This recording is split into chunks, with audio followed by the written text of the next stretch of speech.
Hey everyone, welcome to the Pat Mayo Experience. This is Coronacast 7. It's actually week 8, but we missed last week because the NFL draft was going on.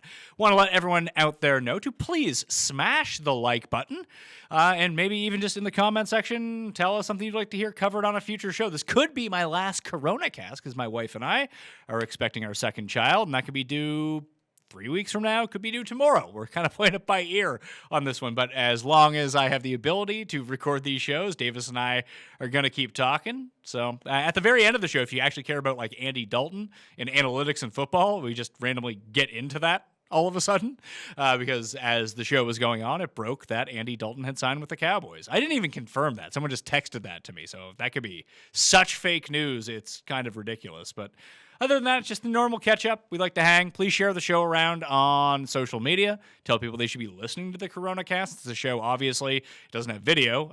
It's purely podcast form. So subscribe to the Pat Mayo Experience audio podcast or the Takecast on Davis's feed and do all those good things like rate it 5 stars. That stuff really goes a long way. And hell, I'm going to try to have as many shows come out even when I'm away after my wife has the child I got 3 weeks worth of shows right now ready to go. So hopefully I can sneak out when golf returns and do all that stuff. But this was a fun one to try and catch up as we spout our utterly ridiculous nonsense for like close to 2 hours. So enjoy. The Pat Mayo Experience. Pat Mayo Experience. Pat Mayo Experience. Pat Mayo Experience. Experience. I get like the parimutuel and everything. Well, I just didn't understand like all of the exotics when it came to horse racing. So right. Once it was explained to me, I was like, okay, this makes a lot more sense. And this seems to be like how I can not only increase my bet, but lie to myself and pretend I'm not betting a lot, yet still lose anyway. Exactly. Yeah. Although I'm 1 for 1 so far in the horse betting world of the quarantine, so it's hard to beat that. If I can go 2 for 2, I am 2 for 2 on League of Legends bets that I touted. I'm not 2 for 2 on bets made, but I'm 2 for 2 on ones that I touted on Twitter. So you touted them on Twitter, but you didn't bet them?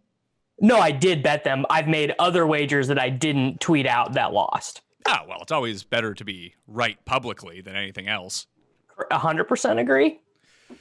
At least for the brand, you know how it is. I mean, I can just lose all my... it's funny, like, I rarely make bets that I don't put out there, because I would feel bad if I won something really big. I won, and completely agree. Yeah. That would be such a bad look, because I never believe people who don't say, like, oh yeah, after the fact, I won. It's like, sure you did, pal. Exactly, yeah. I'm already recording, by the way. I mean, that's not something I would be ashamed to admit to the public. Is like I'm very unwilling in general to not, like, if I'm gonna bet something, I want to have the clout of getting it right. I want the extra EV of like the tout EV. Yeah, that's so sad because I'm exactly the same way. That's just it's not a good look. I actually think the opposite. I think it is a good look. I think that's a transparent look. Yeah, so people can lose along with us? Or win along with us, or just like, because the whole game is a lot of the time just like trying to get people to think you know what you're doing or don't know what you're doing, No, I think the best thing that you can really do is, like, I bet the Outlaw Tour last week, not a success. Not even close. I have not bet the Outlaw Tour yet. The only thing I have bet since real like major sports stopped is these off-league soccer and League of Legends. Like Belarusian soccer? Yeah. How do you even cap that? Sort of like just loosely knowing, because like the Belarusian national team has been in DraftKings slates before, so I like know some of these players and stuff.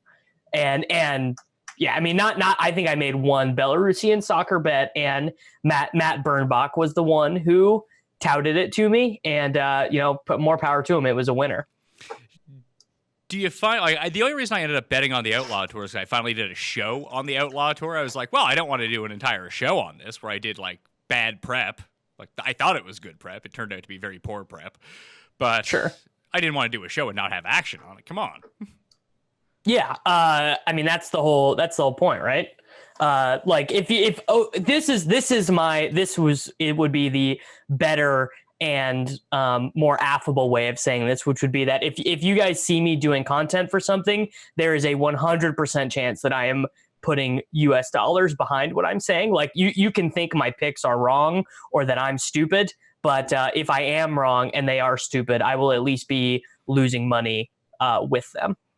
Yeah, it's a communal thing. I think that's half the fun of it. Is it's not just you sitting there betting by yourself. There's like other people betting with you. You win together, you lose together. It's a community aspect. Not something that people should strive for as a community, but it's a community aspect nonetheless, and we need that right now.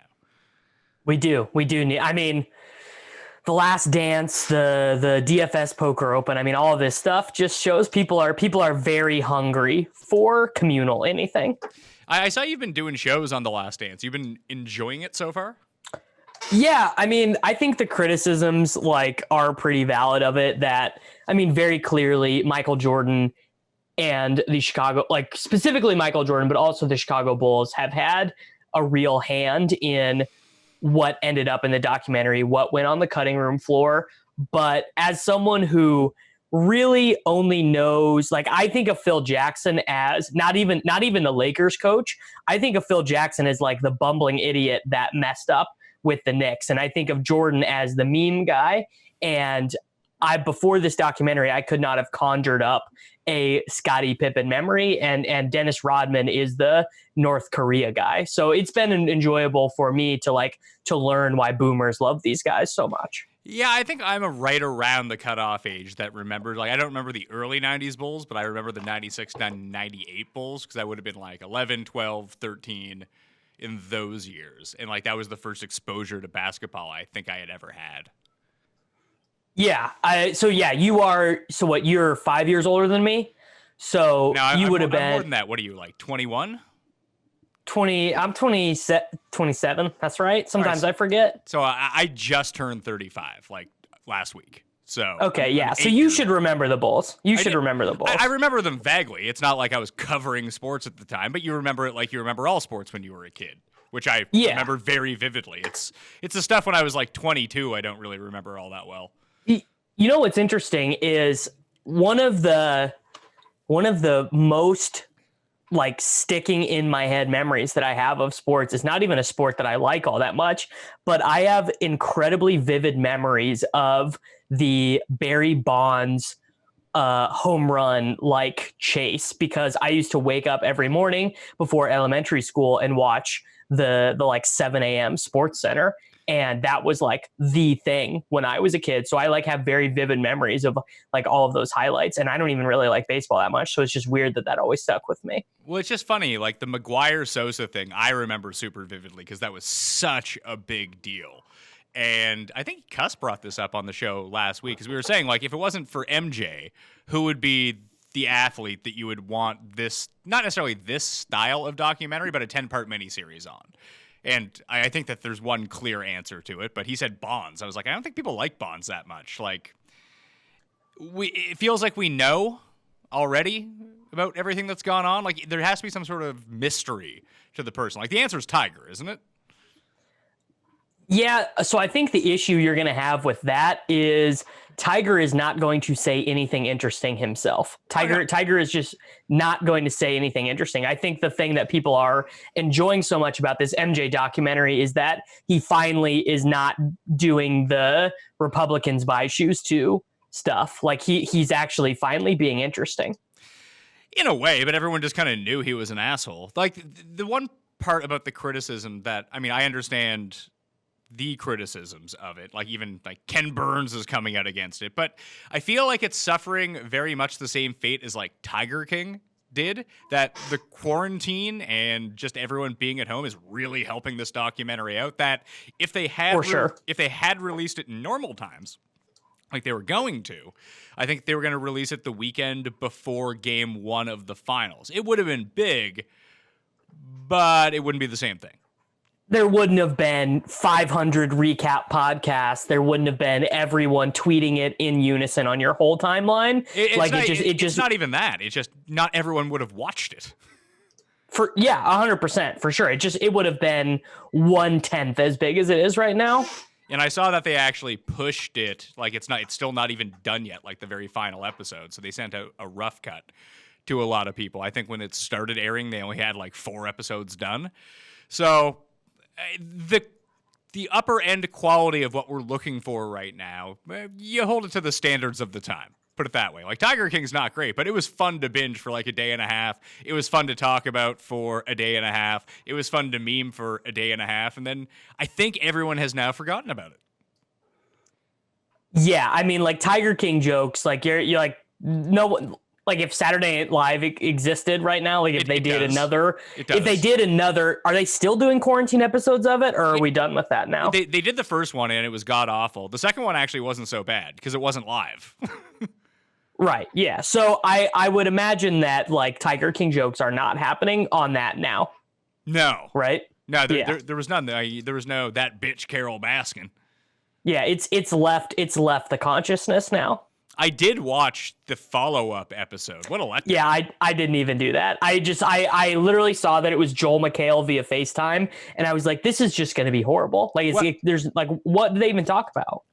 They just interviewed all of the people from the show.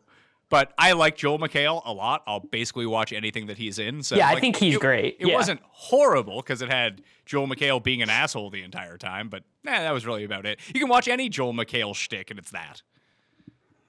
I mean, he is like a very funny, entertaining guy. So maybe it would. I mean, not like I am, only watching the finest, high quality content during quarantine. You know. Can you think of another athlete though? So let's say it's not Bonds. Let's say it's not Tiger, and we're never going to have the access that we need to get like a legit documentary. But if there was one athlete that you would want to like know about, and they could show you things or interviews, whatever, of things that like the public doesn't know. Now, obviously, you can't know if the public doesn't know. You wouldn't know like who's all interesting and all that. But if you had to guess, who do you think would make the best of these? That's why I said Tiger, just because there's so much unknown about him and what like we kind of know what he was up to, but like he also went away for like 5 years and we never really know what was happening there. I mean, if there's any footage of him like playing dress up as a Navy SEAL, I think all that would be pretty interesting. Yeah, because that was like a thing he was really into for a while. I'm sure there were soccer players who were pretty interesting. Yeah, I mean, like so a true, unfettered, uneditorialized documentary about. I think that the best sports documentary that could be made right now, and this wouldn't exist because one, these guys are actually too famous and they are too much protection. And it wouldn't be a good documentary because it would be in different languages. But one about Messi and Ronaldo, it'd be like a joint documentary about, how they ended up being where they were, and then all of the championships and trophies and everything, and all of the crazy stuff that is involved in their lives. Because like those guys live way crazier lives than a basketball player does, just because of how much more popular soccer is. That's true, but doesn't that also break the other way as well, where they're so famous everywhere? It's hard for them to be interesting. Well, it's just hard for them to do anything. Yeah, I mean, but I don't know, right? I have watched these guys play for like the last 15 years. They the last 10 years, they've been really famous, but they've been around for a long time. I don't know anything about them, right? I don't know their kids. I don't know anything about their kids. I don't know anything about their families. I know the countries where they're from and sort of loosely where they've moved countries, and that's it. And they are, I would argue they're probably the two most famous people on the planet other than like politicians. I think that you could probably find out stuff about them if you wanted to. It's just you have chosen not to. Yeah, and like so like I don't care like about like where they get their haircut or whatever, but like I would assume that there are more interesting stories to be told about them. Maybe not. Maybe they just do not have that many interesting stories to be told. I mean, there was the sexual assault case with Ronaldo that's actually like still kind of pending in court, and maybe there's more of a story there or whatever. But I have a feeling that there are more interesting stories to be told about those two guys, and especially if they were being honest, like real stories that like not even stories, but like real things that they could say about one another that I think would be interesting. When I was in Lisbon, every second billboard had Ronaldo on it. Yeah, he's like the most famous Portuguese person ever, probably. I mean, I don't know who would be second. I'm sure like someone's listening to this and is like, "Oh, you idiot, you forgot X, Y, and Z," you know. But to me, that seems pretty obvious that he would be the most famous Portuguese person ever. There must be like, was Ponce de Leon? Was he Vasco Let's da find Gama? out. How about Vasco da Gama? He was Portuguese. Is he more famous historically than Ronaldo? Magellan was Portuguese. I would have just guessed that Ponce de Leon was Spanish. He might be. He is. I just googled it. I know Magellan is Portuguese, so it's probably And Magellan. he is the most famous Portuguese person ever. Because people are always just gelling like Magellan. That's what the kids say. Yeah, I mean, I think even above average intelligence people know they would be like Magellan's the map guy. Yeah, I wouldn't go that far. You think that's a bummer? I'm trying to give people more credit these days. That's nice. How's that working for you? Not great. Not great. Not especially as the United States. We've reopened, Pat. We have reopened. Well, I hope it works. I hope it reopens and everything's fine. Then we can reopen here. Like, you guys can go test that out, see how it works. It didn't work. 1,400 cases overnight in Georgia after they reopened, and all the businesses that thought they were going to be doing better from reopening are just like, oh, we're getting crushed by this. I saw, I'm not sure how to, like, 'cause it only popped up and I read a headline, but the CDC took away like 30,000 COVID-19 deaths in the U.S. as a part of their official thing. I didn't know if that was real, if it was something I read that was fake news, or like they had fucked up. I didn't really see. Did you see any of that?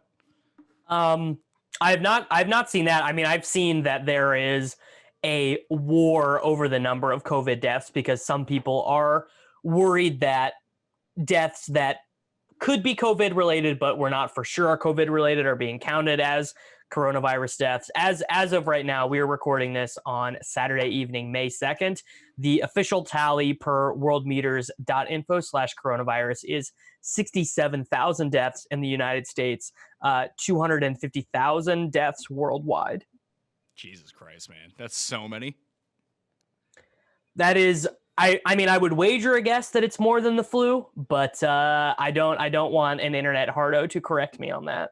No, they'll correct you. Listen, we got lots of time. We missed last week. We got lots of stuff to catch up on. Actually, we don't. Lots of, because like yeah. nothing actually happened to me. It's just nothing happens. That's the thing. Is like nothing's actually happened, right? Well, we actually had to work last weekend. That was a thing. Yeah, that was like it was a very weird experience to like. There were certainly hour stretches where I had even forgotten that like quarantine and self-isolation and COVID was a thing. I did a recap show with Jake on like the new fantasy football running backs. I'll probably do another one this week on the rookie wide receivers, both for like Dynasty, which I don't like, but you know, content at this time of day. And redraft formats, like it's so crazy to be talking about fantasy football right now. I know you normally do, and I know there's a lot of people that do. It's just at the end of April, beginning of May, like who gives a shit? Now the numbers would suggest people do give a shit, but like me personally, I don't. Well, I mean, I really like Dynasty, so this is like my favorite stuff. Dynasty, actually, Dynasty sounds like stuff for people with it's like way too much time on their hands. Well, it's like Dungeons of Dragons, but for people who like, you know, want to think that they're better than that. I'm not even kidding. Like that's really what it is. It's Dungeons of Dragons, but with football. I think it's Dungeons and Dragons, not Dungeons of Dragons. Yeah, it is. Is that what I said? Because if all the dragons were in the dungeons, then there wouldn't be much of a game. That you got me. That is true. So what else is new? How's your anxiety level on a scale of 1 to 10? I'm still at a 1. So I think this is where I'm at. I am not going to die of COVID-19. Oh, almost for sure. Well, I mean, you don't want Right? to. You just had old takes exposed on your show. You don't want to get like doubled down with this Yeah, one. the old takes exposed. Man thinks he won't die. Man dies. I think that it seems that COVID-19, by and large, really, really affects people who have pre-existing health conditions. People who have asthma, super susceptible. People who are overweight, super susceptible. People who are over the age of 60, very susceptible. All of those people, if they are simultaneously dying or getting infected with COVID-19, have a great ability to overwhelm a fragile healthcare system in the United States. So it's still a really big deal. Lockdown, quarantine, self-isolation, social distancing, all of these things are super necessary, super needed.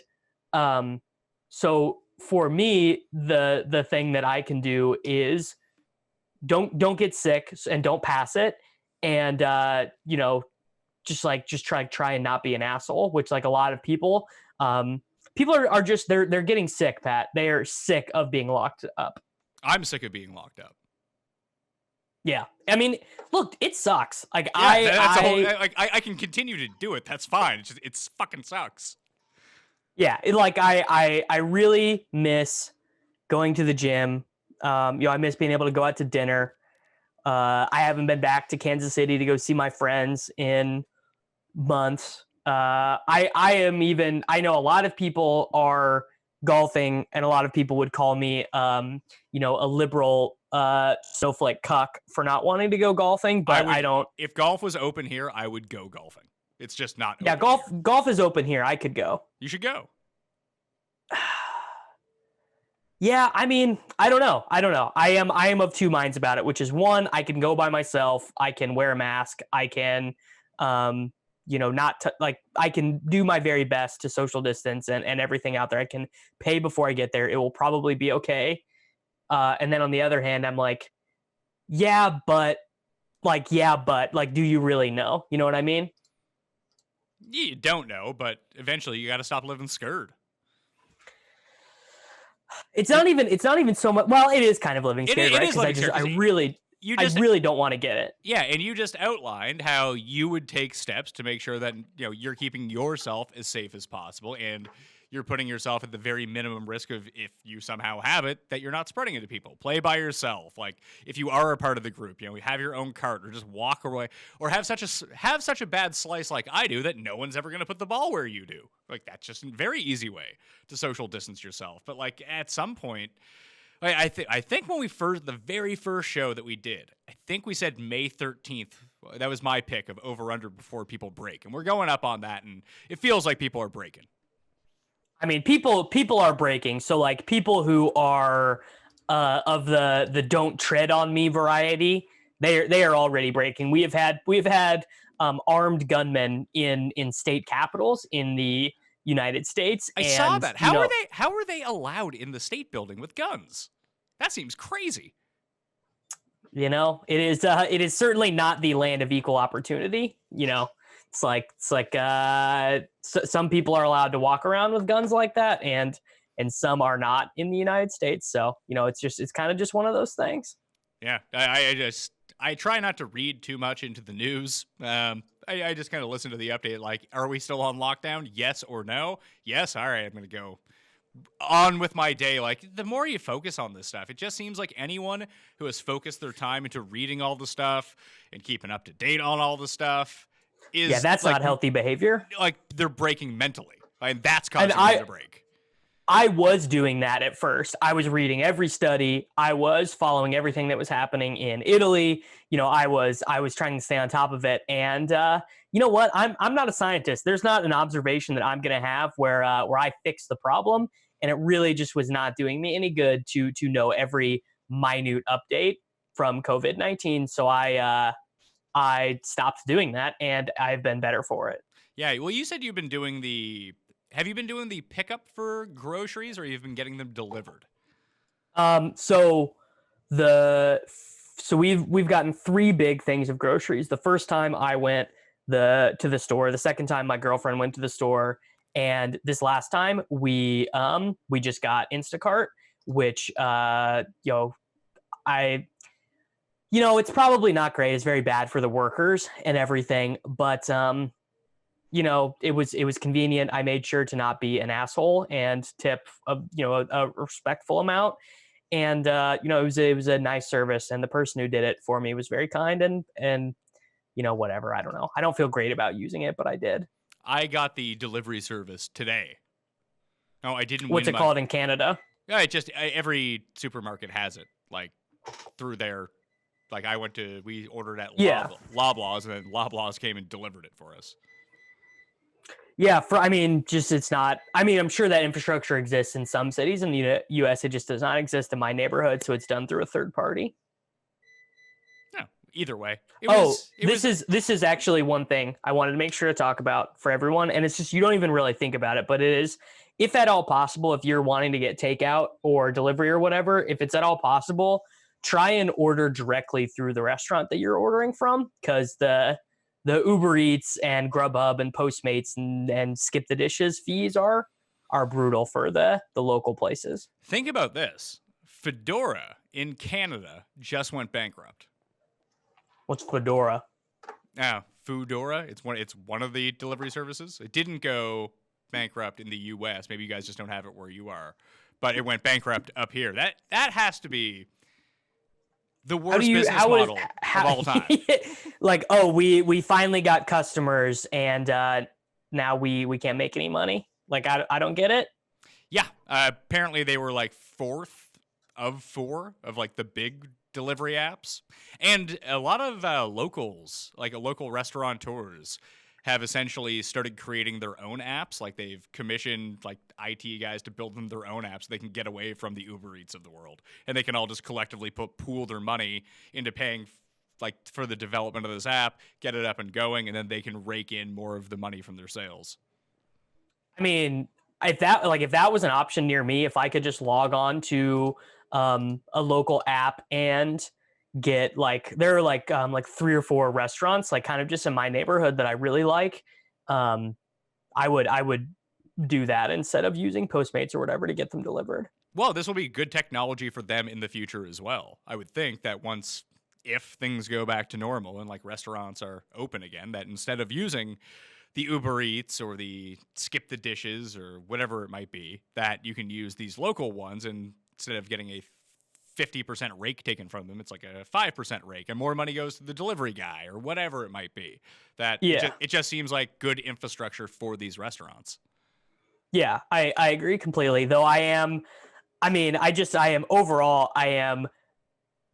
pessimistic that just like so many local restaurants are going to close. It's just going to be a very homogenous food world for a while after this in medium to large cities, I fear. Well, what I have seen, at least from the closures so far, and talking to some of my friends in the restaurant business, like you'll have your well-positioned ones that were always going to do well regardless. Some of like the upper scale, fancier ones that maybe weren't like. I had a friend of mine, he runs one. He's a general manager of a pretty high-class place, but they're uptown, and they're going to come back like right away because their clientele isn't going to change. Like I think they have to get rid of half of their tables just so they can like social distance it or whatever, like when things actually come back. But they're 2 floors. I guarantee you their lease is super high, but it's uptown and their clientele will come back. The ones that are being hugely affected right now, at least in Toronto, are the ones down near the stadiums. So when restaurants can reopen again, if you're by Skydome or you're by BMO Field or you're by the ACC, and you relied on people coming to your establishment before a Leafs game and then after a Leafs game and then during a Leafs game or after a Blue Jays game. That's over for you. Yeah, like you're done. Again,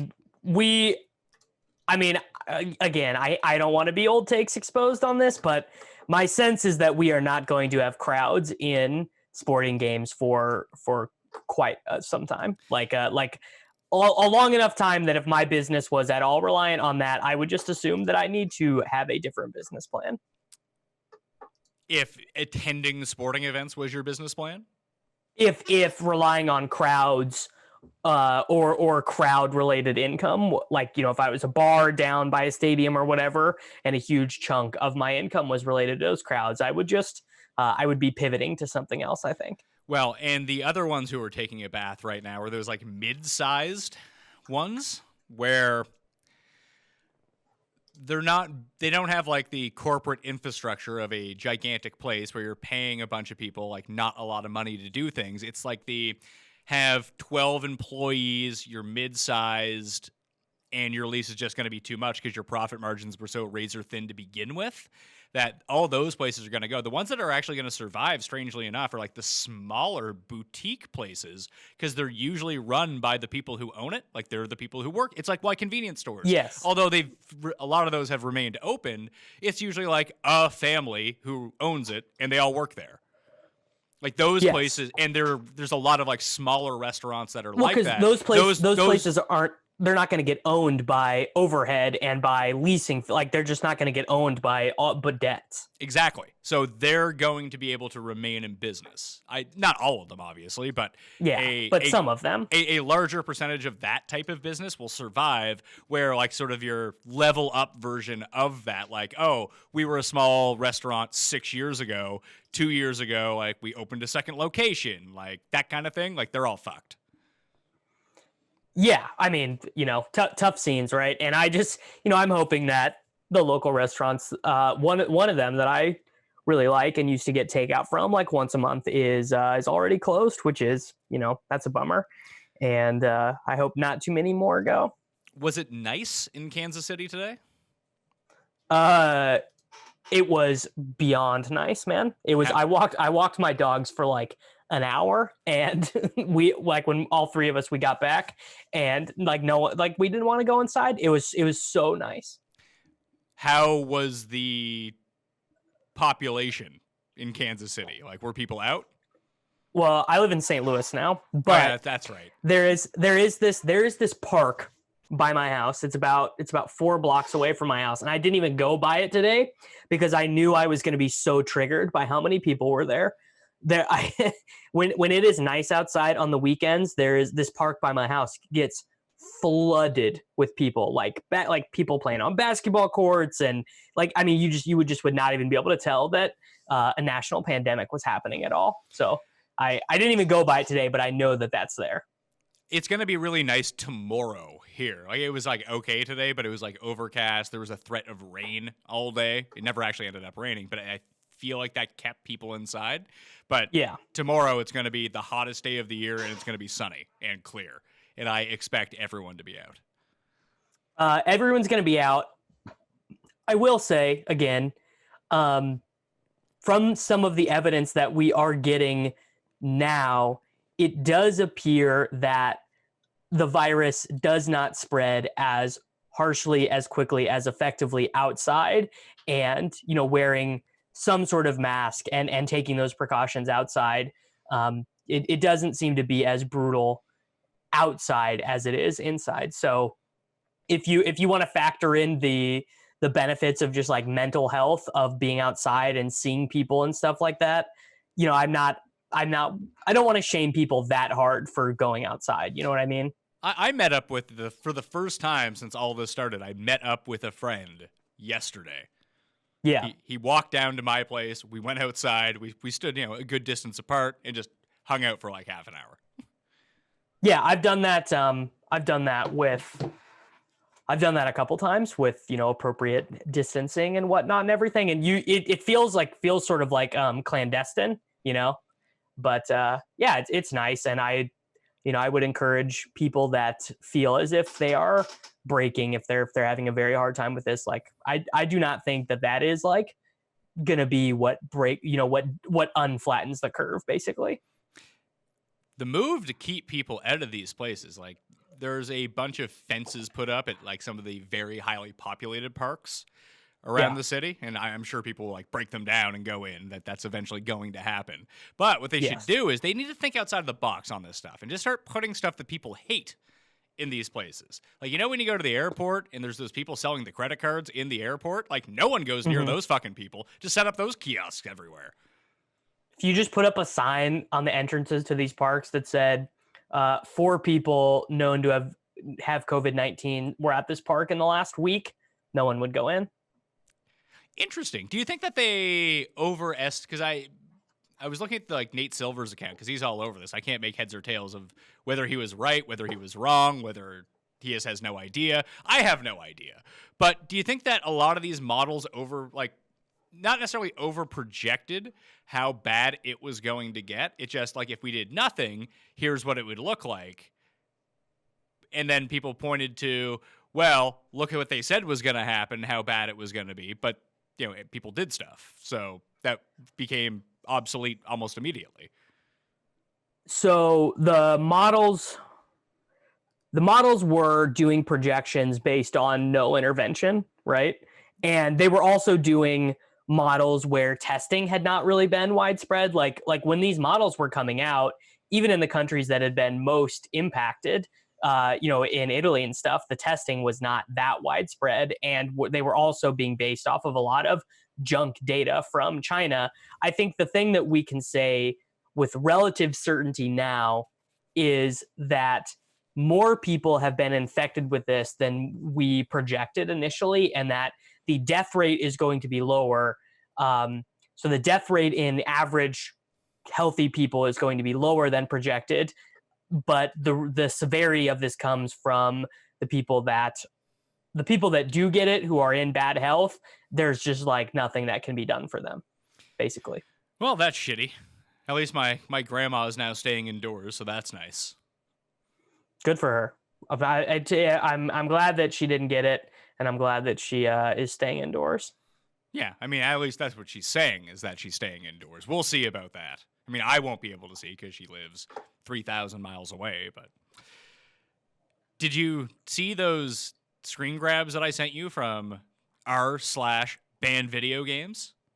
Yes, I did. And they were hilarious to me. That is my single favorite place to go on the internet right now. Just to laugh at at people who take things on the internet too seriously. Way too seriously. And I feel bad because it's probably like 13-year-olds for all I know. And that's the weird thing about Reddit is you never know. You're just on it. Like, honestly, like if you had to give an average age of someone on Reddit, what would you say it is? Because I enjoy the Am I the Asshole page. So I like to read is this person an asshole or not? And then like half the time it's like male, 13 years old. It's like, oh, like why are you on Reddit? This doesn't make any sense. Then I started to think, it's like, oh, am I the outlier here? Am I just old and on Reddit and everyone else is? No, I would young? actually think Reddit would skew a little older.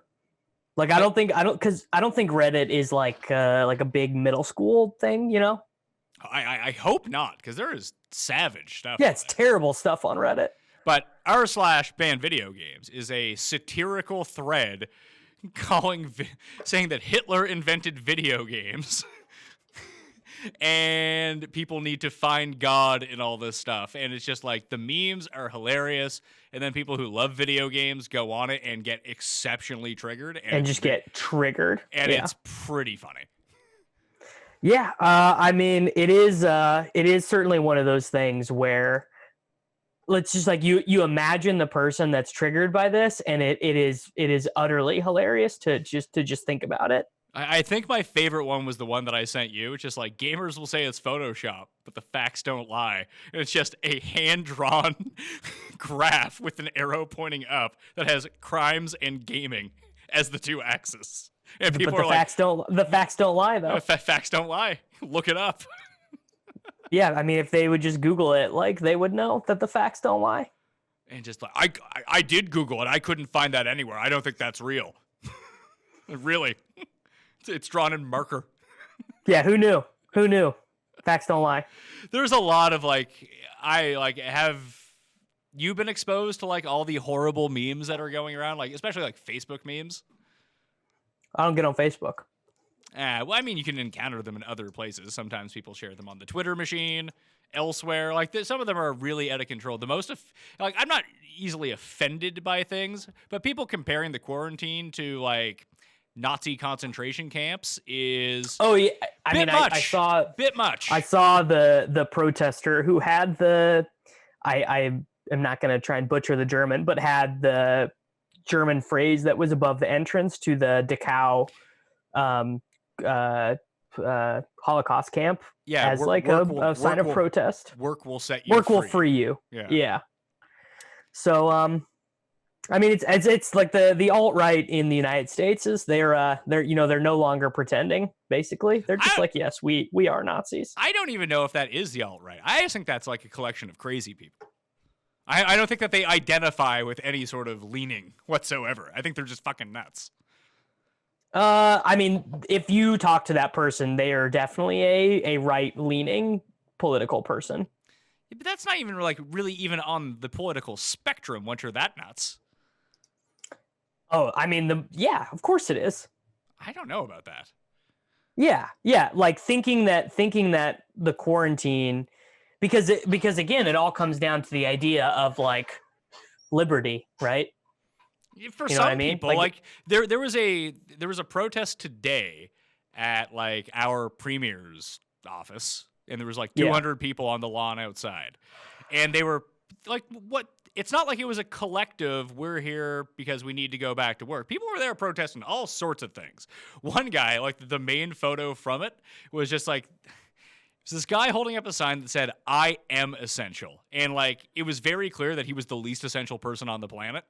Like, there's no way that this guy has any sort of work or a job probably in the first place.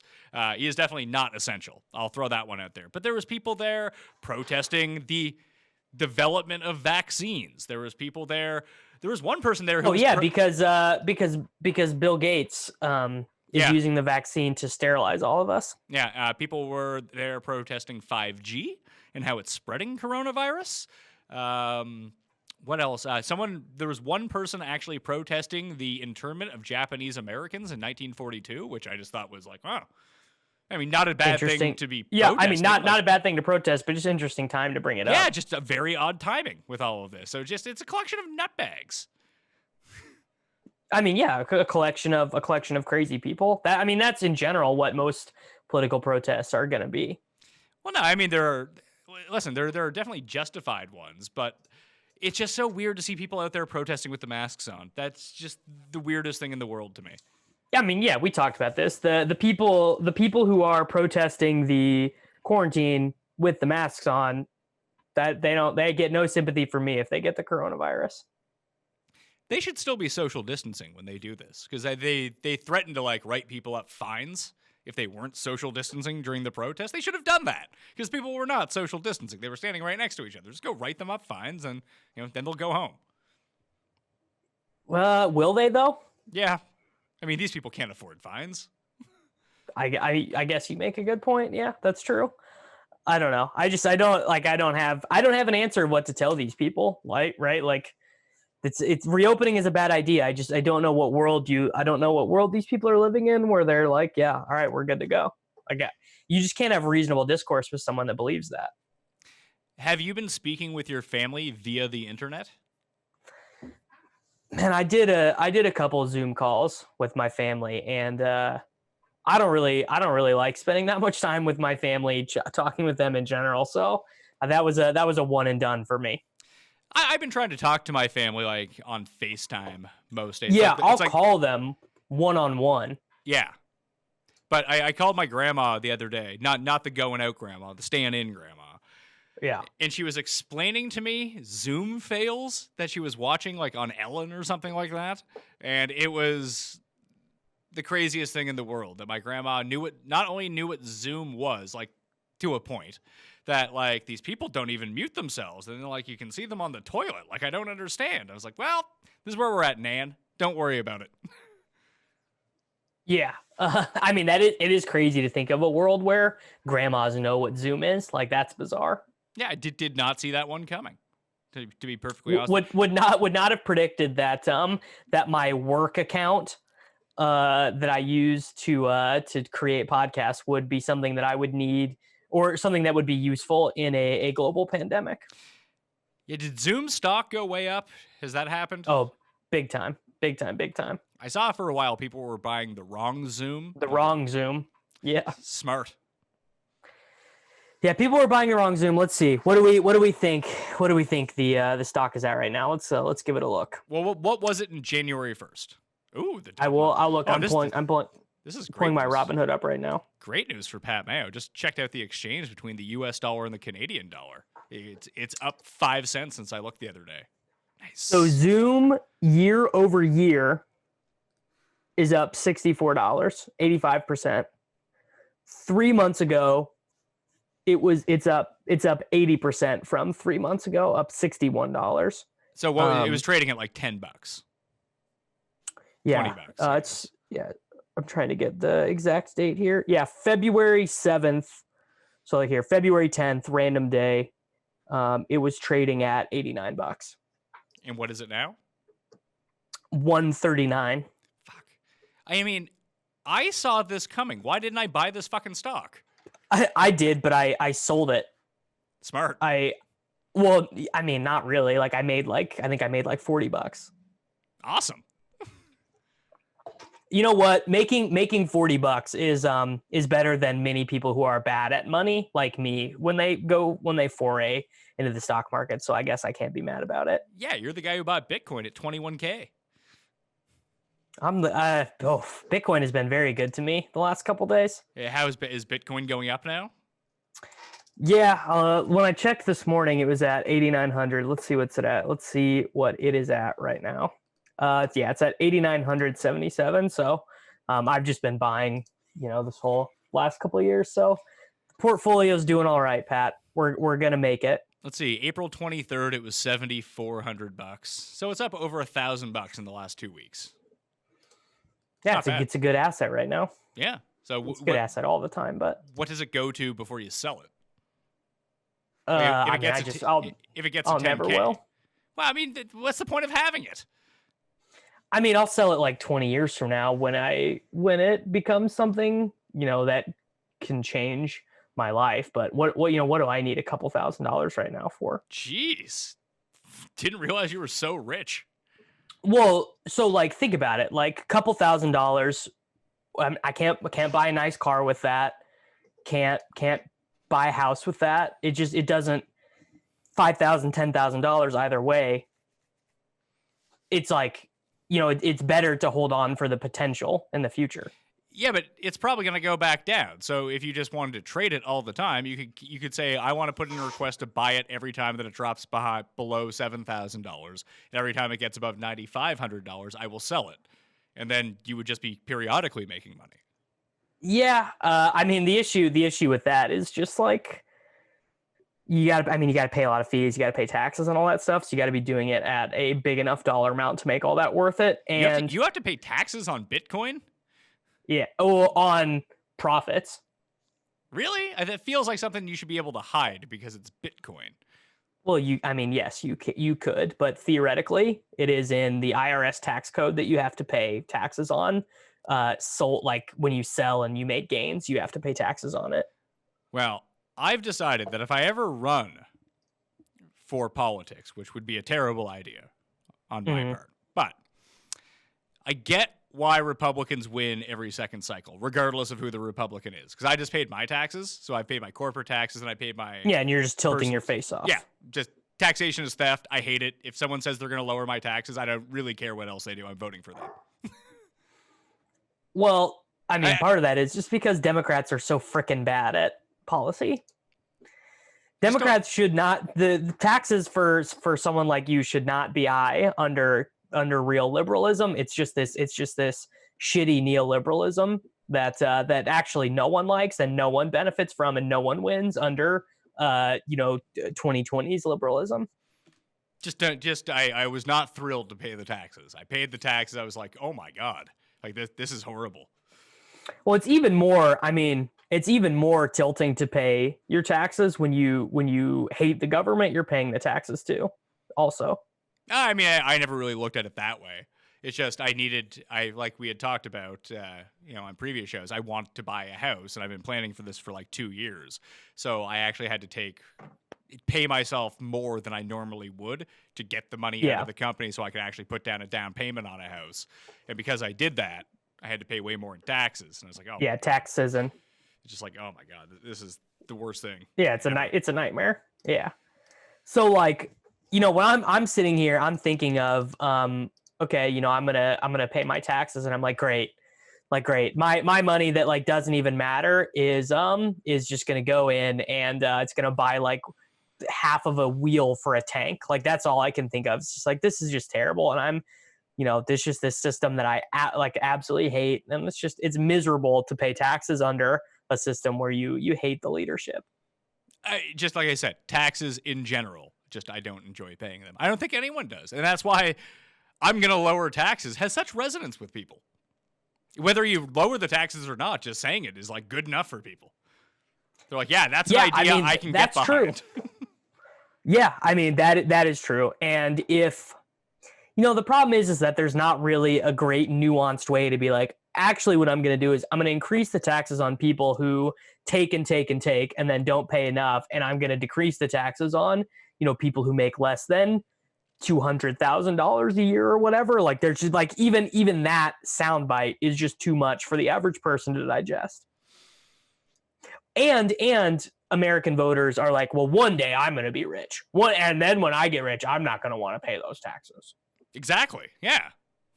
Oh, it's so dumb. It's so tilting. Yeah, but nowhere in the world can you be like so incredibly stupid yet be so incredibly rich than America. It's not even close. That's the allure of America.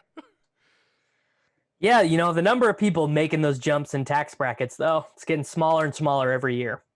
But there's still a lot of people making those jumps in tax brackets. I don't know. I really don't know about that. Even the upper middle class in the United States is starting to get squeezed. It's starting to get squeezed, but because it's America, there's always people rising up from nothing. There is. It's a very low percentage of people, but your ability to do that in America is still the big appeal of America.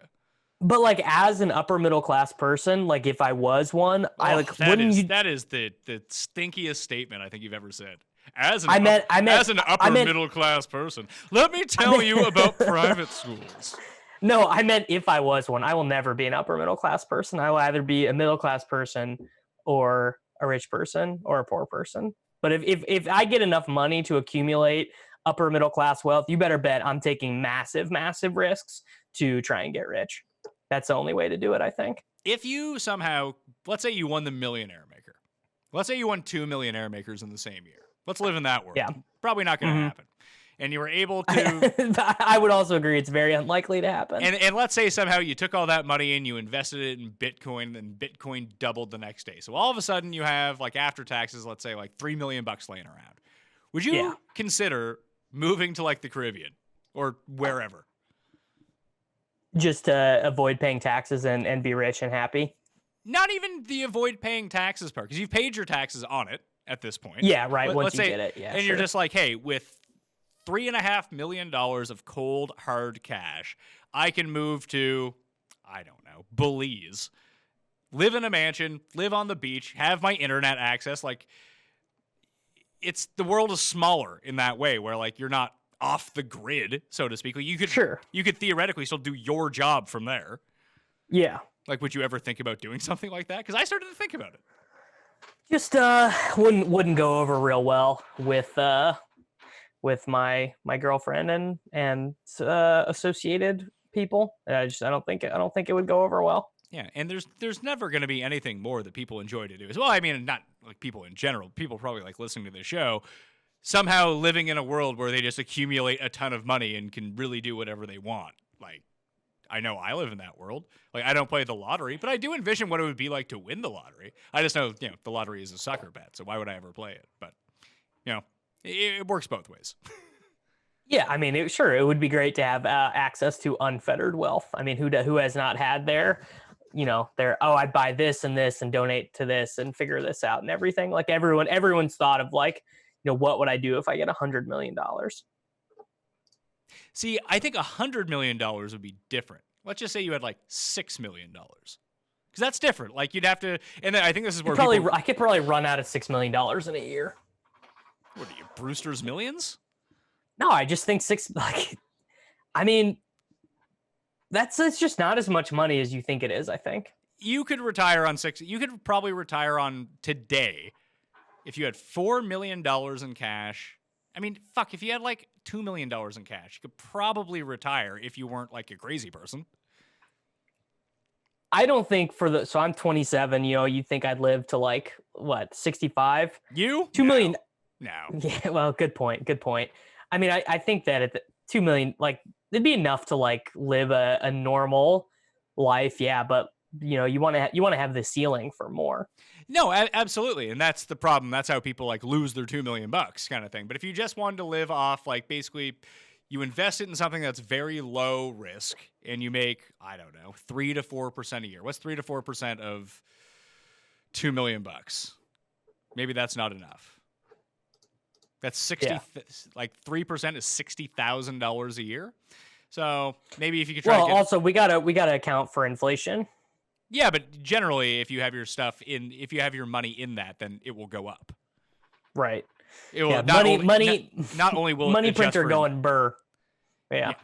But like, let's say you were able to get something that adjusted your money for inflation and it returned 5% of a year, and you just made $100,000. You got $100,000 every year for the rest of your life, and you still had this money in the bank. I think I'd sign up. I think I'd sign up for that, provided I'm allowed to try and make more money.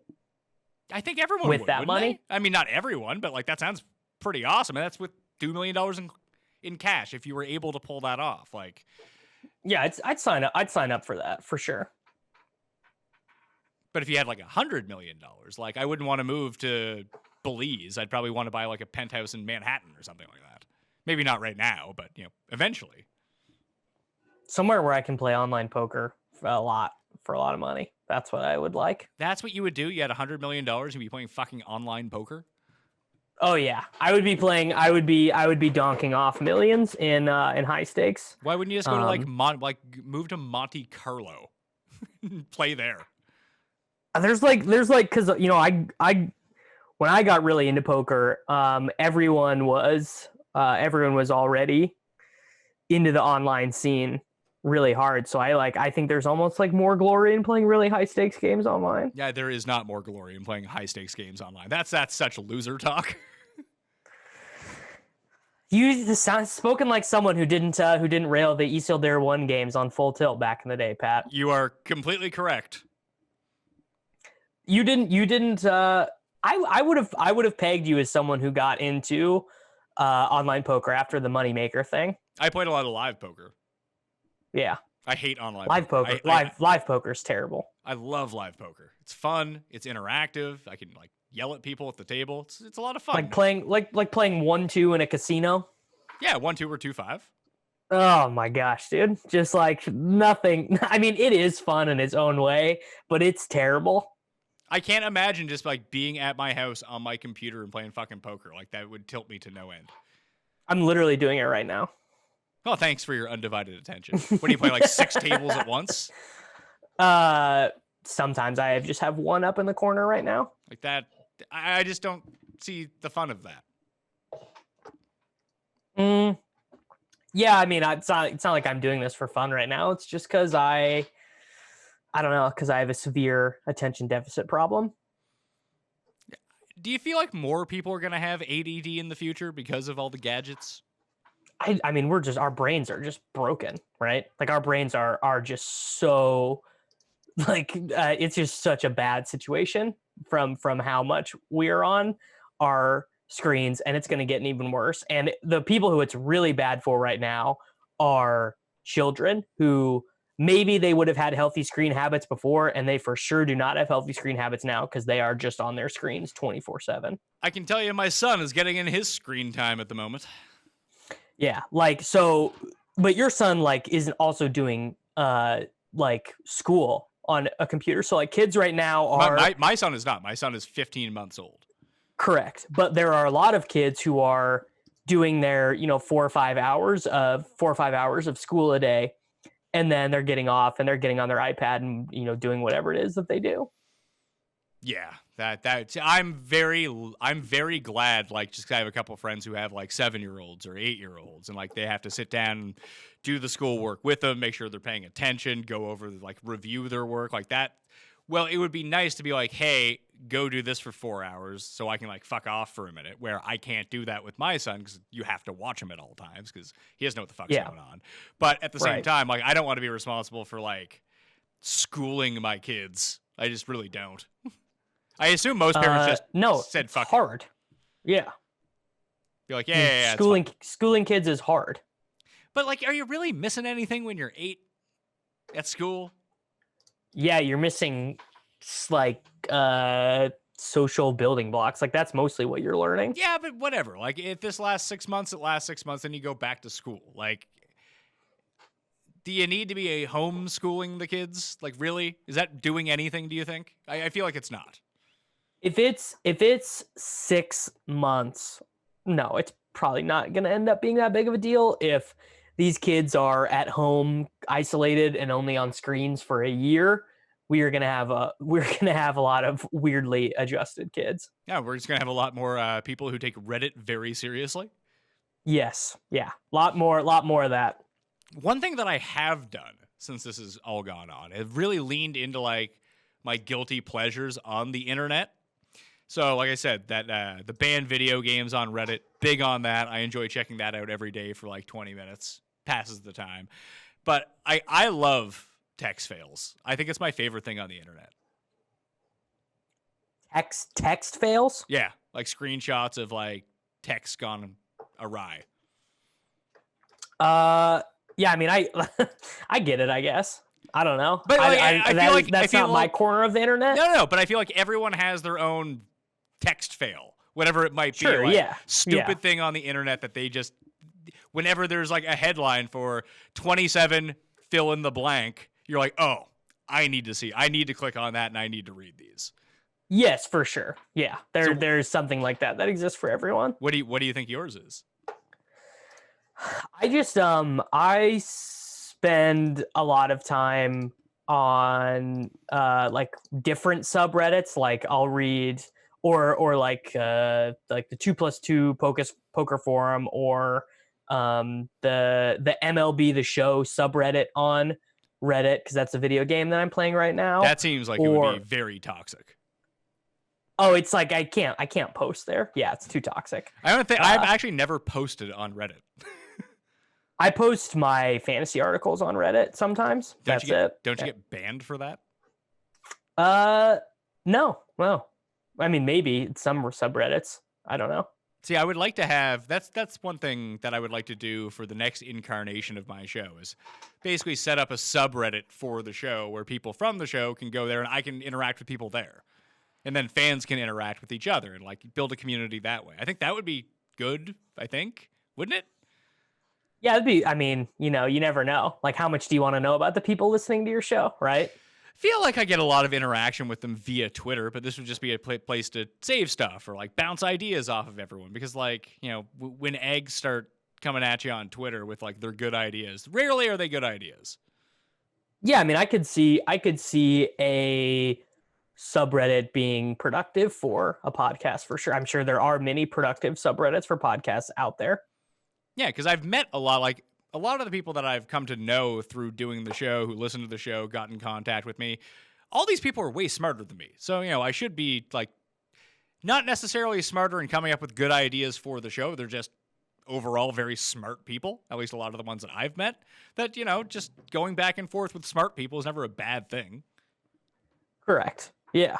Yeah, I mean, and, what's interesting about Reddit is, yeah, you get a lot of the trolling and like the super toxic and, there's lots of creepy stuff on Reddit too. But I do feel like there is, because obviously you can post longer messages and stuff there. I feel like there also is like a measured amount of, good interactions there, like smarter discourse there. Yeah, there is the potential for that to be there.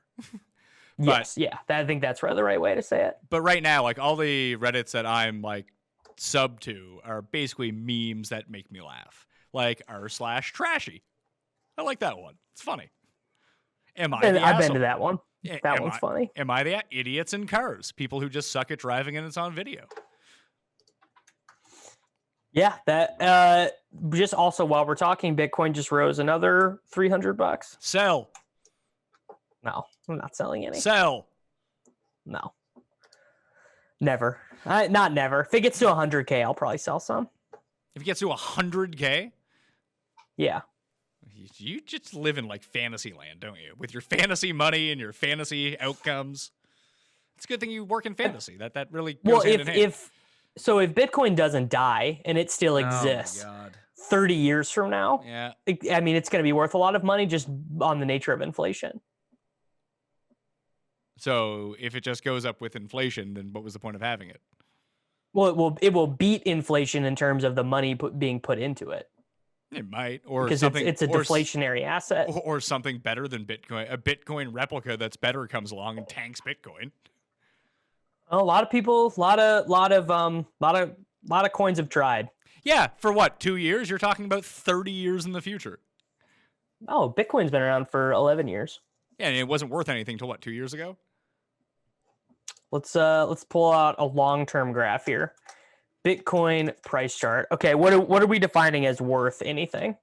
Let's see. When, like when over $100? Like when the spike actually happened, it went from like, let's see here, 2016, it was like $500, and then it got to like 2000 July 2017. Then it went up to like 20,000 or whatever it was. So it's been 4 years since it's been like worth something. I mean, 4 years sounds about right. I mean, there was liquidity in it before that, but I don't disagree with what you're saying. So we'll see what happens in 30 years' time when you hope to cash out for $100K a Bitcoin. Who knows? Maybe. I mean, it's the same thought process as why I wouldn't sell any of my stocks right now or any gold shares or anything like that. Well, you wouldn't want to sell low on your stocks.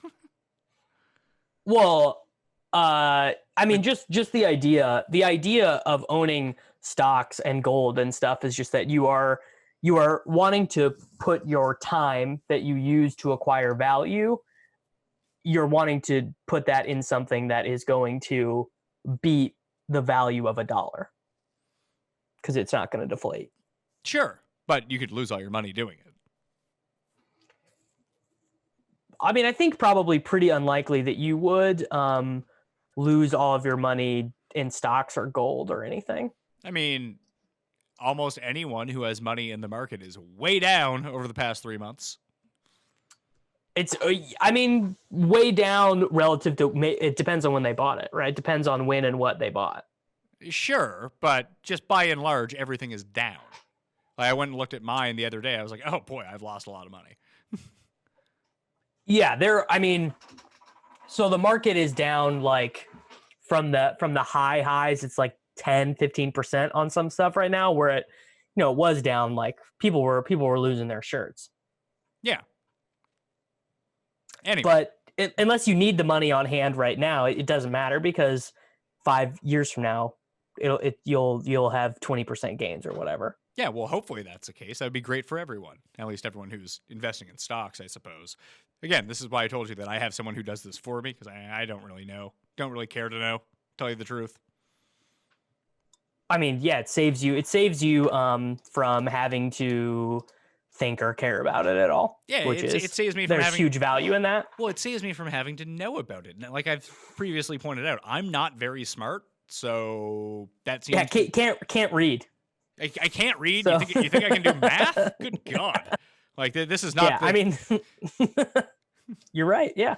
But I do feel that I was thinking about this, like, during the quarantine, seeing these people out and, like, just the craziness that's going on everywhere from people. And they're not, like you have your, like, crazy people. But then you have, like, people who you just kind of thought were, like, a bit weird. Turns out that they're also crazy. So I feel good about the future for my kids. And this might be the last Coronacast that we do, because my wife is due any day. So I probably won't have time to be doing these anymore. Wow, the people are gonna miss it, man. They did not like when we missed a week. I got probably more complaints about that than anything. So did I, actually. It turns out people did not really care that I did the Outlaw tour. They wanted the Coronacast back. They wanted the Coronacast. Now my wife is due in 3 weeks, but on the second baby it can come a bit sooner. So we have planned like it can come any day. So maybe we get another 3 out of this. I don't know. We'll see. But I was thinking just like, I feel good about my kids' futures. Not necessarily the state of the world, but the state of them versus other people. Like, people, as it turns out, by and large, are absolute fucking morons. And, like, they're raising kids. these idiots. And like, I'm dumb, but I'm not like bottom of the barrel dumb. And like my parents were pretty hands off. So if I can like be hands on and instill like a decent amount of knowledge into them, I feel like they're going to be fine. Yeah, I mean, I feel like I learn more and more every day that the common man, the average person, is not as intelligent as I want them to be. Well, I'm going the other way now. I'm on the dip. Like, I feel like I got as smart as I was ever going to get. Now I'm going the other way. Like, I just can't retain information the same way. I was thinking about it when I was rewatching shows during this time. Yeah. Like, I find it really hard to watch something new. Like, I've been trying to get into The Leftovers for like 10 years or however fucking long that's been out. I've watched the first episode like 7 times. And like into the next one, like, oh, baby's running around. What did I miss? Like, did I miss like 30 seconds there? Like, now I don't know what's going on anymore. Like, if I'm going to I'm rewatching season 1 of The Wire right now. I'm at the very end of the season. Like, I've seen The Wire 5 times through. So if I missed 30 seconds, like, I still know what's going on. Like, those are the shows I have to watch now. I get why people watch. I'm starting to understand why older people watch like CBS and NBC and these like shitty shows on these shitty channels, because it's not hard to follow along. Yeah, I mean, and also I think there is like a nature of like the comfort food of a lot of these, because the world fucking sucks and is scary right now. And just watching something that you know and that you like and that you feel familiar with, it's like eating your mom's casserole. Like, yeah, maybe it's not the best food in the world, but you know what it is, and it makes you feel warm inside. I think there's that aspect to it. I just think my attention span is so. I used to love watching new stuff. Like, I've seen so many movies, so many TV shows, like, and I did that for 20 years. And like, it's now to the point where I find it hard to do that. Yeah, I mean, the biggest problem that the biggest problem that I have right now is I like actually am dumber than when I was in college. I'm trying to like read more now, and I just am realizing that I am like actively like worse at reading, understanding. I've forgotten a ton of references that I would have known when I was in college, and it's making me feel shitty. Yeah. I stepped on the scale. Most I've weighed in 2 years. Oh, dude. Not great. It's tough. Yeah, it's tough. So miss the gym. It's not only it's the eating habits. It's not so much the gym for me. It's the poor eating habits that I've developed. Like, I've really tried to eat healthy, and it's not like I'm eating poorly, but I'm just eating at times where I would just never eat, like 10 o'clock at night. Not a time I normally eat. Now I eat at 10 o'clock at night for no real reason. I don't even think I'm hungry. I got nothing to do, so I'm going to eat.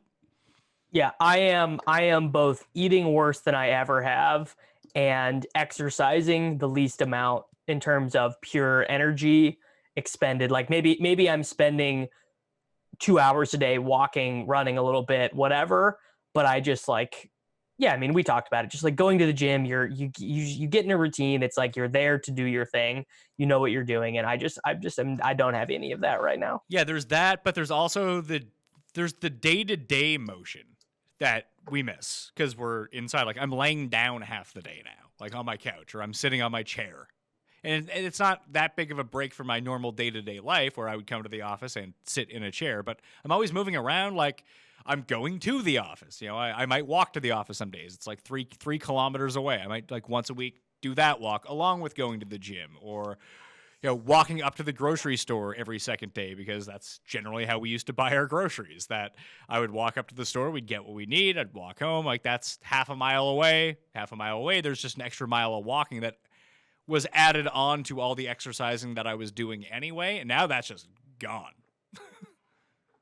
Yeah, the like tertiary exercise is eliminated, and yeah, like if I had not gone to the gym, you know how like people count their steps? I don't really do that, but people go to the gym. Like, when I was going to the gym, if I decided like, hey, it's Tuesday, I'm sore, my legs hurt, my arms hurt, I don't feel like working out today. Even if I didn't go to the gym, I would probably still have 3,000 to 5,000 steps in, just because I move around during the day. Now that is if I don't actively go out for a run outside or a walk with my baby, that it's zero. That's not good. Yeah, I mean, and I would say that like on days where like maybe my girlfriend walks the dogs in the morning and I'm busy, so I don't come down at lunch to let them out, I could get to 5 o'clock in the afternoon. I'm done with work, and I literally have taken less than 500 steps. Well, Raza, when we were at the DFS Open, showed us his his walk counter because we went out and played golf, and he's like, "Good God, I'm at like 15,000 steps." He's like, "I think my phone is going to think that someone stole it," because he showed us one from like 3 days before. It was 78 steps. But that's not a lot of steps. He's right? like, I was on my couch. I walked to the bathroom when I had to use the bathroom, and I got something to eat once during the day. That's really wild. That's really wild. It's nuts, right? I would imagine that unless I am sick, like unless I have the flu or the cold or something, there hasn't been a day where I have taken less than, let's say 1,000 steps in 10 years. Yeah. So once I hit this peak weight, which, I mean, it's fine. Like, I'm not too concerned about it, but once you start putting on weight, you're like, I have to curb this. So you have to flatten the curve of weight a little bit. Because if I continue to gain weight at this rate, like, I'm going to be super fat in no time. So I need to like stop it now. So I need to actively do something. So I was like, you know what? I've been not necessarily wanting to run, because as we've talked about, running is not the best. You hate running outside, and I find running boring to begin with, but I've always just kind of done it along with everything else as a good way to lose weight. So, and now that I'm not moving around during the course of the day, that's probably extra better to do it. So I was like, I'm going to start running for basically 7 miles a day. Can I run 7 miles a day? Oh my God. So I put the baby down at noon, or like between noon and noon 30 every day. I was like, if he sleeps for 2 hours, my wife's at home with him, she doesn't need to take care of him because he's asleep. Can I go run for an hour and get in 7 miles? I was like, if I try to do this every day until the baby comes, then I'll be like, fine. Like, I'll be back down to the weight that I need to be at, and then I'll probably regain all the weight when we have the new baby and I really can't do anything. So I need to get ahead of that. So I did 7 miles the first day, felt good. Did 7 miles the second day. It felt like, all right, it was a bit tougher. My time was better than it was the first day. So it's nice to kind of measure yourself. I did 6 today, and it was bad. It was slow, and I hurt the entire time. Yeah. I mean, I am certainly with you. I'm not gonna get on a scale because I don't even want to know what it says. Now you do want to know, because I've weighed myself every day for the past 7 years. I weigh myself at the same time every single day. That is psychotic behavior. Why? I like to know where I'm at. Like, for a while I was doing it once a week. Like, every Monday I would weigh myself at like 9 a.m. empty stomach when I woke up, and just tried to, like, if you're gonna weigh yourself, you have to weigh yourself the same way. Like, my wife does. Right. My wife does that now. She'll like weigh herself like after dinner one night, and then she'll weigh herself like the next morning. I was like, that's gonna be like 8 pounds difference. Like, right? You're not getting a good read. But no, like, I like to wake up, I put myself on the scale, I write it down, and then I figure out where to go from there. So it gives you a good graph of what you're doing. Like, especially like when I was lifting, like, I want to be gaining weight right now. Am I gaining weight? It's a good way to detail your results, isn't it? I mean, I feel like I'm talking to like a high school beauty queen right now. Are you serious? Like, you don't do that with your gambling either? No, I do. I keep track of that stuff, but yeah, but how wouldn't that be any different? I don't know, because I don't want to know how fat I am, probably. Yeah, but if you know what you are all the time, then you start running 7 miles a day again. I mean, this is getting out of control. I got to stop this. I was not particularly having a hard time working out before this, but I guess I just gotta figure it out, right? Yeah, maybe so. Like, I don't think you're it's terrible. Like, I thought that doing like a 3 mile walk with the kid every day was going to cut it. It was not cutting it. No. Yeah. And I mean, it's also, right when this first started, I was still doing the intermittent fasting a little bit, and that's completely gone off too. Yeah. I was good for like 3 days, and I was like, can't do this. Yeah, I think I did like a week, maybe like 5 days, and that's been gone. I did order once a week we try to order out, like something nice. Yeah. Because we're really trying not to order out, but although we are ordering out more than usual. We went to this place, I think that years ago may have talked about this, that we talked about like how protesting restaurants and places is only just working as marketing for those places. So the place that I ordered from was this like big game restaurant where there was vegan protests in Toronto. It's the only reason I know about it. It's because there was these stupid protests. That sounds delicious. It was. I had a bison steak. We ordered. How good is bison? Bison. I don't think I'd ever had bison before, but it was fucking delicious. So good. That's a big time Kansas thing. You come to Kansas, places will have bison burgers and shit like that, and it is so good. Yeah, and this place was fantastic. But the only reason that I knew about it is because the place itself had gone viral because there were so many vegan protests outside of it. You'd think that with my political beliefs, I'd be all in on like the vegan soy crap, but like I literally I detest it. It's because you enjoy meat so much? I think that, well, first of all, I think that the vegan replacement products are just like poison sludge to the body. They're so terrible for you, and they're marketed as healthy, and they're really not. It's like willingly trying to kill your heart. But also, like if the argument is made, like, okay, this is cruel to animals. Yes, the feedlots, the way that meat packaging and everything goes in the United States, it is actually terrible. I have no rebuttal to that, and I am all for reforming that. But like, eating meat is like the natural order of life. Not if you're a brontosaurus. Not if you're a brontosaurus, but if you're if your species eats meat, like that's just normal shit. I just like meat. I'm going to continue to eat meat. I really don't care how it's killed. Yeah, I'm not going to not eat meat. I'm not going to not eat meat anyways, but I just like I dislike meat protests in general. It's the same reason that I'm not going to ride my bike through the city. Just don't want to be a bike rider. Don't like it. I think maybe I would like riding my bike more than I would like running 7 miles. Yeah, it's just not the same workout. It's better than sitting on my couch playing online poker. That's fair. It's not so much that I don't like biking. I don't like the people who bike in the city. And it's probably not all of them. It's probably only like, just like everything else, it's like 10% of them. But when I'm driving around, and you got these people who don't stop at stop signs and run red lights and then like get mad at you, like it's a bad look. Yeah, I mean, like we all know like the bike riding guys. Very entitled, the bike riding people. Yeah, they are. They're very entitled. Kings of the road. And it's not even really the driving stuff that gets me. It's when I'm walking somewhere and then the biker decides that they want to be a pedestrian and start like riding on the sidewalk. Like, what are you doing?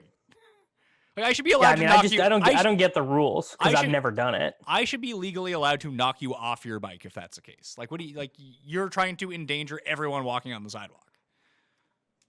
Correct. It's just I get very upset with it. Like that, very few things make me like angry. That makes me angry. No, things make you angry. Nah, not a ton. I'm pretty even keeled. Probably less things than make me angry. To be fair.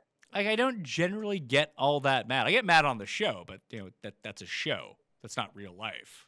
So, like when I'm yelling at Tim, I'm not actually mad at Tim. It's just better for the show if I'm mad at Tim. I can get myself it's hilarious. I can get myself angry at Tim as like a bit. Yeah, I mean, you got to do it for the bit. Yeah, you got to have a commitment to the brand. That's part of the brand, is yelling. If you don't commit, here's the thing: if you do a bit and you don't commit to it, it'll definitely not be funny. Oh, of course. But yeah, the bikers. And when I was in Europe, like the way that they're starting to do it a little bit more here, but the way that like Copenhagen was set up for biking made so much sense, and it doesn't seem to exist in North America. What, like bike lanes? It's not like we have bike lanes here, but they're just like extensions of the road. There, like there was bike lights. There was like their own biking lanes. They were like 2 lanes. They were on both sides of the road. They were elevated above the actual driving road with a barrier in between. So like a lot of the problem here, like I get some of the the bicycler's problems that like the Uber Eats guy will park in the bike lane when he pulls over to go into a restaurant, then people can't use the bike lane. And then it forces people onto the sidewalk. It's all a chain effect that if you just had a divider where you couldn't do that, then that wouldn't happen. Yeah, I mean, there are some places in the US I'm sure that have it, but like that's like definitely like a Scandinavian thing, like public health and all that crap, stuff that obviously would make your country a lot more fun and nice and enjoyable to live in, that we just don't have the care for or the resources for in the United States. Well, that would Canada, I guess. That would actually just, I mean, I don't think that's necessarily that we don't have the resources to do it. I just don't think that anyone cares enough to do it. I mean, I wonder if those lanes existed, how much would they get used? I'm sure they would, like, people would probably be biking more, right? I would think so. They're like, this is a city of 6 million people. There's a lot of bikers. Even in the middle of winter, there are a lot of bikers. I mean, that's crazy to me, but I mean, I guess it's just like once it's your routine, that's your routine. Yeah, and it's hard to get around the city. Like, traffic is in gridlock at all times. The public transport here sucks. Like, biking can be faster than driving, depending on where you live. Yeah, that's probably the way it is in a lot of major cities. Like, I could bike to my office faster than I could drive. Like, right now, I could drive to my office, no problem. It would take me like 5 minutes because there's no one on the roads. In normal times, it would be quicker for me to bike. Maybe that's what you'll do when quarantine is over. You'll become a biker guy. Yeah, but I'm not going to do that. Also, I find it very dangerous. Yeah, I'm sure it is. I'm sure there are all sorts of very avoidable accidents that happen like every day. Yeah, well, because they don't have like the separated lanes or anything like that. So that needs to be your new thing. You need to enter into the realm of politics to try and get bike lanes built in Toronto. Bike lanes and low taxes. That's my platform. I don't know if low taxes is going to work in Toronto. Oh yeah, in the richest city in the country, yeah, it would fly. Aren't Canadians just like big liberal softies though? No, not really. Like, a lot of left of center people, like socially, yes. On like all social issues, I would say yes. Most Canadians are very, very left of center. But when it comes to actual economics, most people are very much centrist, to even leaning fiscally conservative. Well, I mean, I just think in general, people just don't want to be taxed. So that's not surprising to me, I guess. Yeah, that's the whole thing. People want to keep their money. Yeah. Can't blame them for that, right? Can't blame people for wanting to keep the money they earn. Yeah, exactly. Like, I just find it funny. Like, and that's always the argument, the blowback that I think that people get. Like, when you're like, well, tax the billionaires, and I mean, they should pay like real taxes. You're absolutely right on that. But it's no different. They're earning the money. Like, why do they have to give up 98% of their money? They should probably give up more than 0%. But it can't go the complete other way either. It can. We should eat them. Oh, you're one of those people now? I've always been one of those people. You've become the people that Rousseau told you to watch out about? I mean, I think first of all, the concept of like people having $500 billion is ridiculous. Like, what do you even do with all of that money? And then also the fact that, that I'm paying more in taxes than Amazon pays is also absurd. Just sounds like you're jealous. I mean, it would be nice to have $500 billion. Yeah, I bet you if you had your GD right. If you had $500 billion, I bet you wouldn't want to pay taxes either. You'd figure out a way to use your money so you wouldn't have to pay taxes.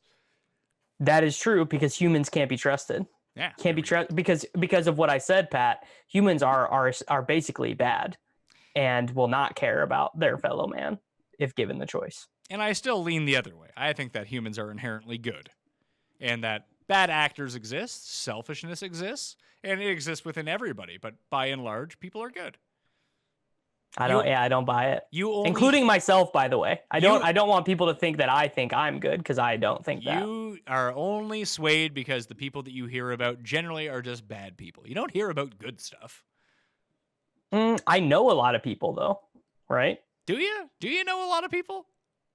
You don't ever seem to leave your house. You play like online poker, and your entire world exists on the internet. How many people do you actually know? I know a lot of people. I've moved a lot. I have been in a lot of different cities. I've, been in a lot of different American cities and stuff. I know. Maybe I don't know enough foreign folks, and that's something Not even that, that but like, how many people in St. Louis do you know? I don't know, a couple hundred maybe. You know a couple hundred people in St. Louis.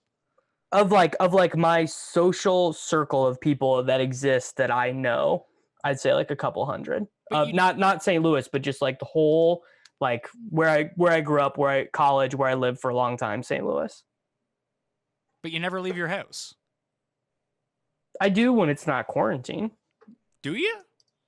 Yeah. Like, where do you go? I go to dinner, go to golf, stuff like that. With your my best friends live in Kansas City though, and I went there like once a month before this. Yeah, but you're probably going to see this like same 4 people over and over. Yeah, but they have girlfriends, they have friends. It's a whole ordeal. Seems fishy to me. Seems fishy. Pat thinks it's fishy. Maybe I don't know as many people as I think. Yeah, give it 10 years. Then you're going to know nobody. Oh, in 10 years, I'm not going to know anyone, and I'm going to like it.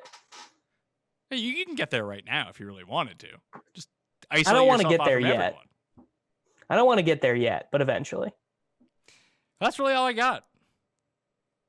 Yeah, good Coronacast. I hope we get to do one more before you have another child. Maybe you probably would rather have the child. I mean, the longer I can wait, I think the better. I'm still trying to bank content for when I'm off, so I have new shows every day. Yeah. Pat Mayo, he's a hardworking man. That's tough to do right now because there's no sports.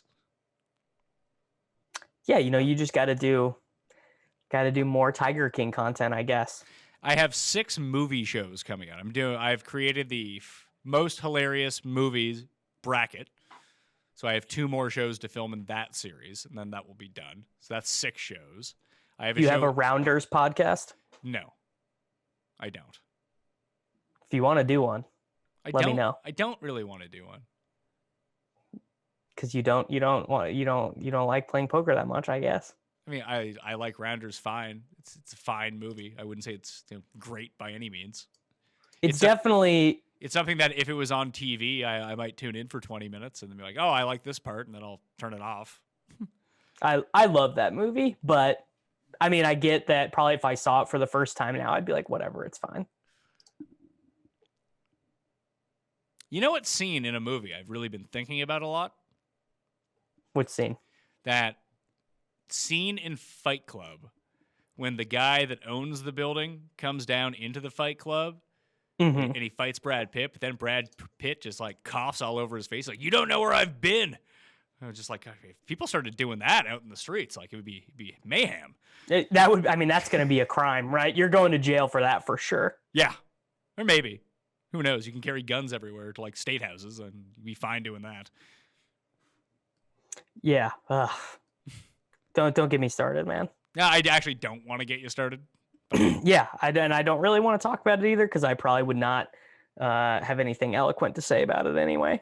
Anyway, just for whatever reason, that scene keeps sticking out in my head. I mean, there's just Western society gonna be doing things differently these days. But one of the reasons that I wanted to do the most hilarious movie bracket is because I feel like we should be watching comedies right now. Like, you don't watch stuff that's gonna like bum you out. Yeah. I mean, I don't. I watched the Kurt Cobain montage of Heck documentary. No, I bet you that was real uplifting. That was a mistake. Yeah.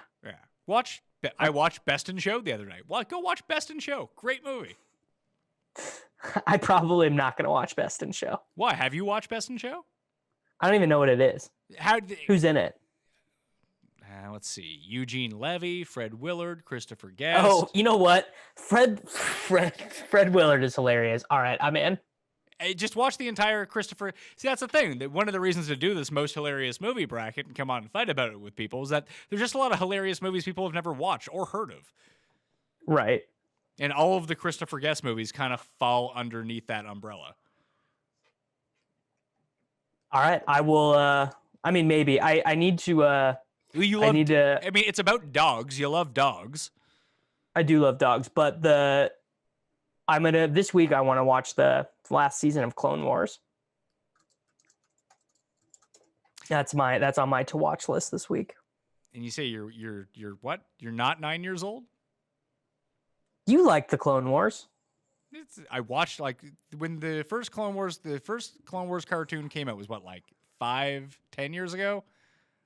It was like 10 years ago. Yeah, that sounds about right. Yeah, I watched like maybe longer. I watched like the first part. I watched like the first season, and then I was like, all right. Yeah, but we got new episodes out, and I like Star Wars a lot. I don't even feel like you like Star Wars very much. I do. Why do you feel that way that I don't? You just we did a Star Wars thing, and it always just seemed like you were a hater.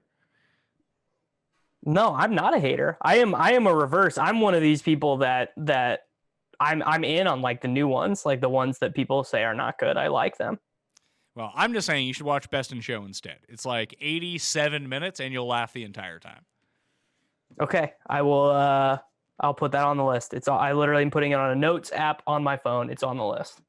Have you been using your notes app more often? Because I have. If we go from 0% of the time to like once or twice a week, yes. Yeah, like, well, I just make all the notes for this show in my notes, and I just open my phone when we're talking. So we only didn't get to 2 things, and I didn't even really want to talk about it because they're like, I don't want to talk about the media bias for Joe Biden and whatever the hell he's up to. I just don't want to talk about that. Yeah, I think that this is coming out at a good time for him. This because I don't even really know what's going on. Like, he's being charged with sexual assault or harassment, but it might not be true. Like, I don't know. I think that people just don't want more horrible stories. Like, coronavirus is enough for people. Yeah, I mean it's a horrible story, and it's just terrible. And the Democratic Party asking me to vote for Joe Biden is it's like the worst thing they're gonna do to me. Like, it's just terrible, right? It's just horrible. I do have a note that just says your guy, Joe Biden. Not my guy. I will not be tweeting Joe Biden defense. I don't know if I can vote for him. I don't know. It's a whole moral quandary I got to figure out. Oh, you're gonna vote for Trump? Cool. Not gonna vote for Trump. I think that I will. I don't know. I just got to think about it. I don't know. I mean, if you don't vote, it's a vote for Trump, Davis. That's what they say. I am going to vote. There is no scenario in which I won't vote. You always rag on libertarians. Vote for the Libertarian Party guy. Oh, literally. I mean, no. I would vote for Trump before I'd vote for a libertarian. Gary Johnson seemed like he was. Is he still the guy? No idea. Don't care. No. And I've been watching. I mean, of course, I'm always watching The Challenge. But at the end of the last episode, people accused one of the guys of bullying another competitor. I mean, I don't want to sound like I'm pro-bullying, but this is a physical competition show. Like, get over yourself, like 16-year-old person. Yeah, I mean, I've never watched The Challenge. A guy, like, remember Powerball on American Gladiators? I do not remember Powerball on American Gladiators. They would have a bucket in, like, the middle of the arena, and the gladiators would all be around the bucket, and you would have to take a ball, try to get past the gladiator and put it into the bucket. It was that game. Okay. So that was the game that they were basically playing on The Challenge this week. And this one guy was a lot bigger than the other guy, but this is the game that they drew. So the smaller guy starts out with the ball, and he runs in, but he does the classic I've never played football or contact sports move before of, like, basically stopping. He didn't juke. He didn't keep moving. He just, like, got stopped flat-footed. And the other guy was just a tank, and he was running at him and absolutely pulverized him. And after he, like, rugby tackled him to the ground, yes, he put his hand on the top of his helmet and smashed his face into the dirt, into the sand. Just being like, I've owned you on this. And people were like, that is bullying. I can't believe he did that. Well, that's not bullying. That's funny. It's a fucking TV show, for one thing. Also valid point. And two, like, you're supposed to, rip the heart out of your competitor, make him not want to go anymore. That's a very valid part of professional sports. No argument there. And the challenge is, it'd be like if like when people are watching this, although Michael Jordan is kind of a bully, but that seems to be like a positive attribute for him, that if people were like criticizing Michael Jordan, it's like, well, he was very mean to the competition after he beat them. It's like, yeah, no shit. He was definitely mean. Just a dickhead to everybody on earth. Yeah, he was. Oh, the Cowboys signed Andy Dalton. Their backup quarterback last year was Cooper Rush, so we are accepting this upgrade. Cust was all pumped up because it looked like Dalton was going to the Jets. I said to be the starter, but he said to be a backup, although he's better than awful Sam Darnold. But now he can go back up Dak. I can't believe he went to the Cowboys. They are just crushing this offseason. Yeah, they're going to be a very trendy pick to win the Super Bowl, and they'll miss the playoffs. No, they will lose in the wild card round. Because that's their thing? I mean, it's just, I'm gonna have to see it before I believe it, with Mike McCarthy being a guy who, listens to his analytics staffers and stuff. Well, he took that year off to learn analytics. I mean, here's the thing. There are too many teams with talented players who also have analytics departments and construct their rosters in the correct ways that I don't know if there's as many as you want to believe that there are. Think about just in-game tactics. Harbaugh going for 4th downs last year with the Ravens. It was blowing people's minds, and it's one of the simplest concepts you can come up with. So that is I think the fact that they did that, they were so successful with it. I mean, that's just, people are just teams are just going to start doing that now. Yeah, but do you have the commitment to do it and then fail doing it once or twice and then continue to do it? Because I feel like most NFL teams, the answer to that is no. Yeah, I mean, that is a good point. I don't know. My guess is that, the problem is that the Ravens, the 49ers, the Kansas City Chiefs, these teams have good rosters, and they also are using the math, and it's going to be hard to beat these really good rosters that are also using the math if you are an okay roster that is not using the math. But in any one game, it's not going to provide that. It'll provide an edge and should give you a better chance of winning. But we see far too often just football is football. The most antiquated team can beat the most advanced team, even if they have the shittiest roster in the league, and the smart team has the best roster in the league. We see it every week. Yeah, that is true. But that's the reason that a lot of the antiquated either roster constructions or game plans still stick around, because football's fucked and you can be successful in a bunch of different ways. I don't know. I am having a tough time seeing one of these non-math based teams doing well this season, but I could be wrong. Seattle could have won the Super Bowl last year. They could have. No. Yeah, they could have. No. Seattle was not beating Kansas City. I mean, San Francisco was beating Kansas City until they weren't. Every team was beating Kansas City until they weren't. Yeah, because that's the math, right? Is that if you just keep throwing passes, eventually you're going to score points. Seattle, let's say, would you agree or disagree that Seattle at least had a very good chance of getting to the Super Bowl in the NFC? It was possible because they have such an otherworldly talented quarterback, but it's hard for them to win games because they don't use the math. But they won 11 games last year? I think 10, maybe 11 though. I thought they went 11-5. I could be, because having Russell Wilson on the roster is worth 8 wins. Sure, so it doesn't matter how they play. They just have a really good player, so you can do whatever you want as long as you have the one good player. You could win the game. But they give up those micro edges, and that's why they haven't been in a Super Bowl in a while, because they are constantly giving up edges in the draft and in play calling. Maybe it's just really fucking hard to get to the Super Bowl. Another valid point. And what do the micro edges really do to your win probability? That if you increase it by 2%, I agree that's a massive edge, and you should do anything you can. It seems like for the Ravens, it increased it by a lot, but maybe I don't know. I don't know. Maybe it's not like the Ravens were dog shit the year before they made the playoffs. Yeah, I mean the Ravens. So that's what I'm saying though, is the Ravens have a really good roster, and they call all the right.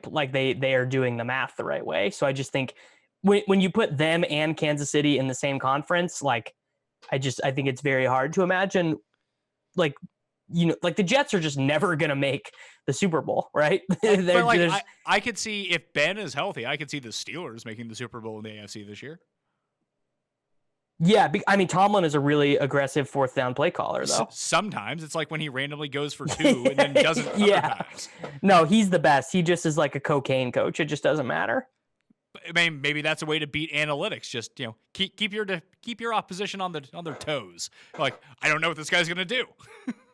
I mean, that's a poker strategy. Is just trying to remain non-exploitable.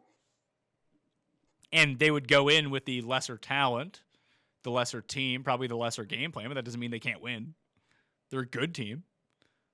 Like if they win the division this year and the Ravens don't, like, I'm not going to be super fucking stunned. Correct. Yeah. Anyway, enough of that. Good thing we caught the Andy Dalton stuff. It's nice. Good thing. Yeah. All right, that's enough of me. Enjoy your night. All right, man. Thanks for chatting. Thanks Yeah. for doing the show. Hope to talk to you again a few more times over the next couple weeks, or good luck with the kid. Well, thank you very much. I'll be on my phone, so you can like DM me and say, "Congratulations, Pat. I hope your name to be determined later baby is good." And I'll be like, you hoping for a boy or a girl, or do you know? It's a boy. Dope. Two What's boys. the name gonna be? We're not locked in yet, so I don't know. All right, we'll save that for future episodes. I don't know how pretentious I want to get with the name, but it could be very pretentious. Like my first son, his name is Wolf, so it'd be weird. If upper middle class Toronto condoite middle name. Yeah, well, it's actually his middle name. He's actually named after my grandfather. His name is Murdoch Wolf, but to differentiate the two, we just call him Wolf. I like that. I like Wolf, but if it's like Wolf and Gary, it's going to be kind of weird, right?